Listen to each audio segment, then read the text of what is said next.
Welcome back to our great book, Charlotte's Web. Let me make sure you see it. We are reading chapter 10 today. Chapter 9, when we left it, it was called Wilbur's Boast, and we heard all about how Wilbur was bragging about how he could make his own spider web. Maybe it's called a pig web. It didn't work out very well, did it? And then he was still worried about what's going to happen to him, but his friend Charlotte said she's working on a plan and told him not to worry. So he was just falling asleep when we left, but this chapter 10, is called An Explosion. And there we see our friend Charlotte there at the bottom. Let's see what's happening with Wilbur and Charlotte and everybody else. Chapter 10, An Explosion. Day after day, the spider waited, head down, for an idea to come to her. Hour by hour, she sat motionless, deep in thought. Having promised Wilbur that she would save his life, she was determined to keep her promise. Charlotte was naturally patient. She knew from experience that if she waited long enough, a fly would come to her web, and she felt sure that if she thought long enough about Wilbur's problem, an idea would come to her mind. Finally, one morning, towards the middle of July, the idea came. Why, how perfectly simple, she said to herself. The way to save Wilbur's life is to play a trick on Zuckerman. If I can fool a bug, thought Charlotte, I can surely fool a man. People are not as smart as bugs. Wilbur walked into his yard just at that moment. What are you thinking about, Charlotte? He asked. I was just thinking, said the spider, that people are very gullible. What does gullible mean? Easy to fool, said Charlotte. That's a mercy, replied Wilbur, and he lay down in the shade of his fence and went fast asleep. The spider, however, stayed wide awake, gazing affectionately at him and making plans for his future. Summer was half gone. She knew she didn't have much time. That morning, just as Wilbur fell asleep, Avery Arable wandered into the Zuckerman's front yard, followed by Fern. Avery carried a live frog in his hand. Fern had a crown of daisies in her hair. The children ran for the kitchen. Just in time for a piece of blueberry pie, said Mrs. Zuckerman. Look at my frog, said Avery, placing the frog on the drain board and holding out his hand for pie. Take that thing out of here, said Mrs. Zuckerman. He's hot, said Fern. He's almost dead, that frog. He is not, said Avery. He lets me scratch him between the eyes. The frog jumped and landed in Mrs. Zuckerman's dishpan full of soapy water. You're getting your pie on you, said Fern. Can I look for eggs in the hen house, Aunt Edith? Run outdoors, both of you, and don't bother the hens. It's getting all over everything, shouted Fern. His pie is all over his front. Come on, frog, cried Avery. He scooped up his frog. The frog kicked, splashing soapy water onto the blueberry pie. Another crisis, groaned Fern. Let's swing in the swing, said Avery. The children ran to the barn. Mr. Zuckerman had the best swing in the county. It was a single long piece of heavy rope tied to the beam over the north doorway. At the bottom end of the rope was a fat knot to sit on. It was arranged so that you could swing without being pushed. You climbed a ladder to the hayloft, then holding the rope, you stood at the edge and looked down and were scared and dizzy. Then you straddled the knot so that it acted as a seat. Then you got up all your nerve, took a deep breath, and jumped. For a second, you seemed to be falling to the barn floor far below, but then suddenly the rope would begin to catch you, and you would sail through the barn door, going a mile a minute, with the wind whistling in your eyes and ears and hair. Then you would zoom upward into the sky and look up at the clouds, and the rope would twist, and you would twist and turn with the rope. Then you would drop down, down, down out of the sky and come sailing back into the barn, almost into the hayloft. Then sail out again, not quite so far this time, then in again, not quite so high, then out again, then in again, then out again, then in, and then you jump off and fall down and let somebody else try it. Sounds like fun.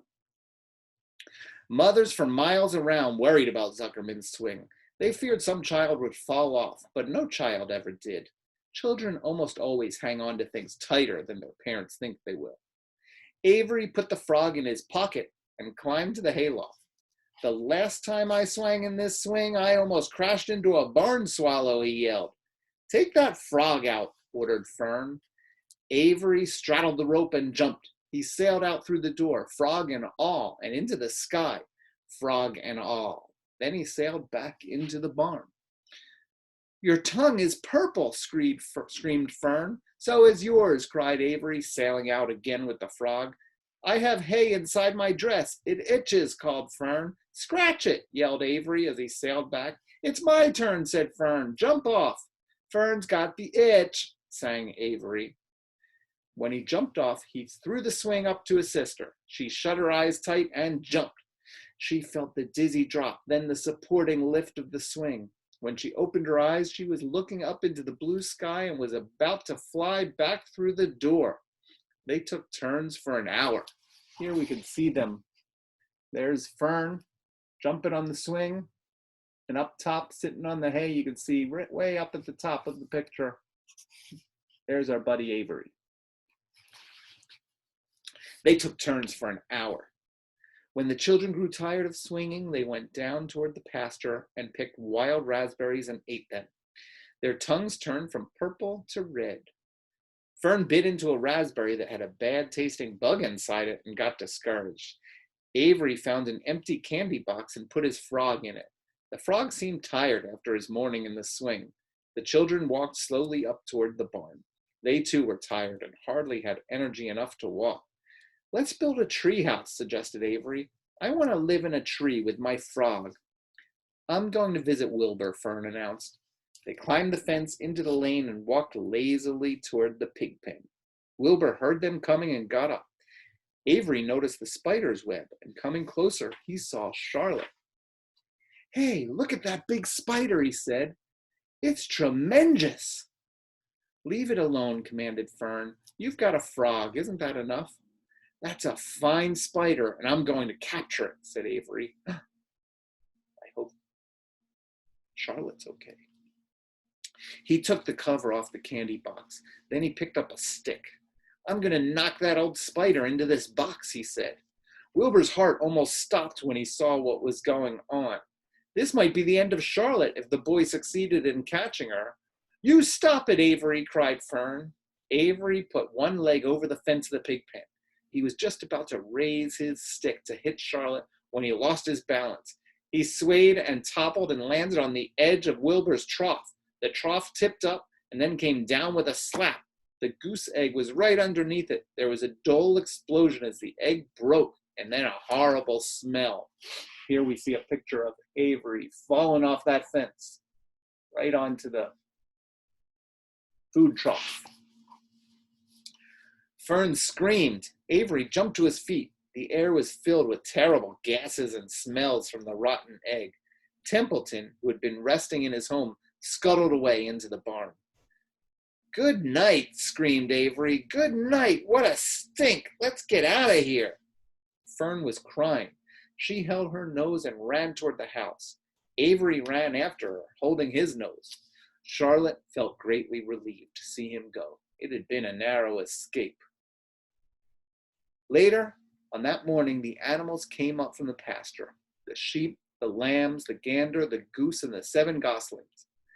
There were many complaints about the awful smell, and Wilbur had to tell the story over and over again of how the arable boy had tried to capture Charlotte and how the smell of the broken egg drove him away just in time. It was that rotten goose egg that saved Charlotte's life, said Wilbur. The goose was proud of her share in the adventure. I'm delighted that the egg never hatched, she gabbled.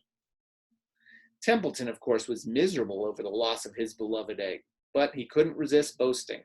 It pays to save things, he said in his surly voice. A rat never knows when something is going to come in handy. I never throw anything away. Well, said one of the lambs, this whole business is all well and good for Charlotte, but what about the rest of us? The smell is unbearable. Who wants to live in a barn that is perfumed with rotten egg? Don't worry, you'll get used to it, said Templeton. He sat up and pulled wisely at his long whiskers, then crept away to pay a visit to the dump. When Lurvy showed up at lunchtime carrying a pail of food for Wilbur, he stopped short a few paces from the pig pen. He sniffed the air and made a face. "What in thunder?" he said, setting the pail down. He picked up the stick that Avery had dropped and pried the trough up. "Rats," he said. "Phew! I might have known a rat would make a nest under this trough. How I hate a rat." And Lurvy dragged Wilbur's trough across the yard and kicked some dirt into the rat's nest, burying the broken egg and all Templeton's other possessions. Then he picked up the pail. Wilbur stood in the trough, drooling with hunger. Lurvy poured. The slops ran creamily around the pig's eyes and ears. Wilbur grunted. He gulped and sucked and gulped, making swishing and swooshing noises, anxious to get everything at once. It was a delicious meal. Skim milk, wheat middlings, leftover pancakes, half a donut, the rind of a summer squash, 2 pieces of stale toast, a third of a ginger snap, a fishtail, 1 orange peel, several noodles from a noodle soup, the scum off a cup of cocoa, an ancient jelly roll, a strip of paper from the lining of the garbage pail, and a spoonful of raspberry jello. Wilbur ate heartily. He planned to leave half a noodle and a few drops of milk for Templeton. Then he remembered that the rat had been useful in saving Charlotte's life, and that Charlotte was trying to save his life, so he left a whole noodle instead of a half. Now that the broken egg was buried, the air cleared and the barn smelled good again. The afternoon passed and evening came. Shadows lengthened. The cool and kindly breath of evening entered through doors and windows. Astride her web, Charlotte sat moodily eating a horsefly and thinking about the future. After a while, she bestirred herself. She descended to the center of the web, and there she began to cut some of her lines.